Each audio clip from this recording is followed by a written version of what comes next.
રમકવા અને સ્વાગત છે તમારું પૂનમ્સ ફ્લેવર કિચનમાં।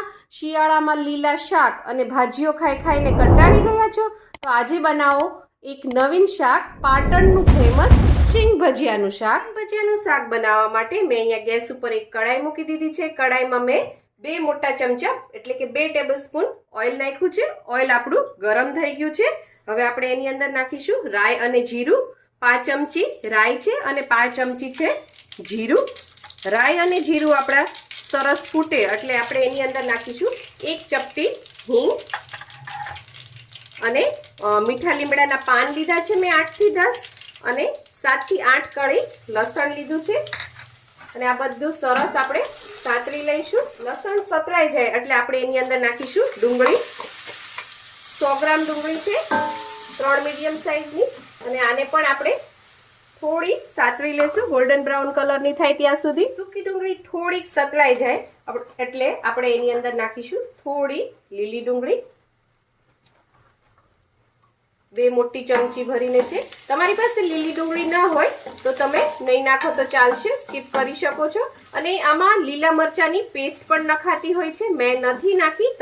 તમારે નાખવી હોય તો તમે નાખી શકો છો। મેં એટલા માટે નથી નાખી કારણ કે આપણે આની અંદર હજી લાલ મરચું નાખશું અને શીંગ ભજીયા પણ મસાલાવાળા હોય છે અને સ્વાદે તીખા હોય છે। લીલી ડુંગળીને બહુ કૂક કરવાની જરૂર નથી, અડધી જ મિનિટમાં એ સતળાઈ જાય છે। હવે આપણે એની અંદર નાખીશું 100 ગ્રામ ટમેટાની પેસ્ટ છે, 3 મીડિયમ સાઈઝના ટમેટા હતા। હવે એને પણ મિક્સ કરી અને થોડું તેલ છૂટું પડે ત્યાં સુધી આપણે કૂક કરી લઈએ। ટમેટા સરસ કૂક થઈ ગયા છે, તેલ છૂટું પડી ગયું છે। હવે આની અંદર હું 1 ગ્લાસ છાશ નાખું છું, 250 ml છે।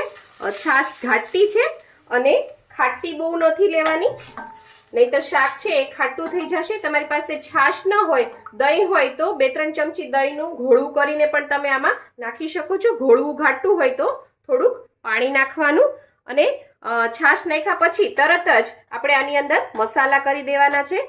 5 ચમચી જેટલી હળદર, 1 ચમચી ભરીને ધાણા જીરું પાવડર નાની ચમચી છે અને 1 ચમચી હું નાખું છું લાલ મરચું પાવડર। તમારી ચોઈસ પ્રમાણે મરચું નાખવું કારણ કે મેં કીધું એ રીતે શીંગ ભજીયા ઓલરેડી મરી મસાલાવાળા હોય છે, આમાં ગરમ મસાલો પણ નાખવાની જરૂર નથી। હવે આ બધું સરસ આપણે ઉકળવા દેવાનું છે અને થોડું આને ઘટ્ટ થવા દેવાનું છે। 5 થી 7 મિનિટ મેં આ બધી વસ્તુને સરસ આ રીતે ઉકળવા દીધી હતી। બધા મસાલા પણ સરસ કૂક થઈ ગયા છે અને તમે ગ્રેવી પણ જોઈ શકો છો સરસ થીક થઈ ગઈ છે। હવે આપણે આની અંદર નાખીશું કોથમીર। આ શાક એકદમ નવીન છે, ઘણા લોકોએ આ શાકનું નામ પણ નહીં સાંભળ્યું હોય। હોટેલમાં બહુ જ મળે છે અને પાટણનું ફેમસ છે, બહુ જ સરસ લાગે છે, બહુ જ નવીન છે, જરૂરથી બનાવજો। હવે આની અંદર હું નાખું છું 200 ગ્રામ મેં લીધા છે શીંગ ભજીયા, મેં રેડીમેડ જ લઈ લીધા છે, 12 પેકેટમાં મળે છે। તમે 2 નાના નાના પેકેટ લેશો તો પણ થઈ જશે। 20 રૂપિયામાં તો તમારે શાક રેડી થઈ જશે।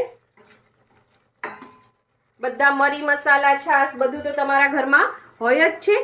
અને બીજી એક વાત, જો તમારે જમવા તરત બેસવું હોય તો આ રીતે શીંગ ભજીયા નાખીને 2 મિનિટ કૂક કરી અને સીધું જમવા બેસી શકો છો। પણ જો જમવા બેસવાને વાર હોય તો આપણે જે ગ્રેવી રેડી કરી હતી, કોથમીર નાખી ત્યાં સુધીની ગ્રેવી રેડી કરીને રાખી દેવાની। પછી જમવા બેસવું હોય ત્યારે તમારે શીંગ ભજીયા નાખી 2 મિનિટ આ રીતે ઉકાળી અને પછી ગેસ બંધ કરી અને સર્વ કરજો। શીંગ ભજીયા નાખીને શાકને જો લાંબો સમય સુધી રહેવા દેશો તો શીંગ ભજીયા છે એ એકદમ પોચા પડી જશે, સોગી થઈ જશે। આ શાક બહુ જ ટેસ્ટી લાગે છે, કોઈ ગેસ્ટ આવે ત્યારે પણ જરૂર બનાવજો। પાર્ટીમાં પણ ઇન્ક્લુડ કરી શકો છો, લગ્ન પ્રસંગમાં પણ, કારણ કે આ એકદમ નવીન શાક છે। આ સરસ કૂક થઈ ગયું છે, તેલ પણ ઉપર સરસ આવી ગયું છે। આપણે ગેસ બંધ કરી દઈએ। હવે હું આમાં થોડું મીઠું નાખું છું। મીઠું છે એ સ્વાદ પ્રમાણે નાખવાનું અને છેલ્લે નાખવાનું અને પેલા થોડું ઓછું જ નાખવાનું કારણ કે શીંગ ભજીયામાં ઓલરેડી મીઠું હોય છે એટલે પહેલેથી ઓછું જ નાખવાનું, નહીં તો શાક ખારું થઈ જશે। આ બધું સરસ મિક્સ થઈ ગયું છે। હવે હું ગેસની ફ્લેમ બંધ કરું છું। શીંગ ભજીયાના શાકને મેં કોથમીરથી ગાર્નિશ કરી દીધું છે। બહુ જ જલ્દીથી બની જતું અને સ્વાદે ખૂબ જ ટેસ્ટી લાગે છે। તમે જરૂરથી બનાવજો અને તમારું શાક કેવું બન્યું છે એ મને કોમેન્ટ કરીને જરૂરથી જણાવજો। જો તમને મારી આ રેસીપી પસંદ આવી હોય તો લાઈક શેર કોમેન્ટ કરો. પ્લીઝ મારી ચેનલને સબસ્ક્રાઈબ કરો અને હા, બેલ આઇકન દબાવવાનું ના ભૂલશો, જેથી આવી જ સરસ મજાની વાનગીઓ તમારા સુધી પહોંચતી રહે. Thank you. આવજો.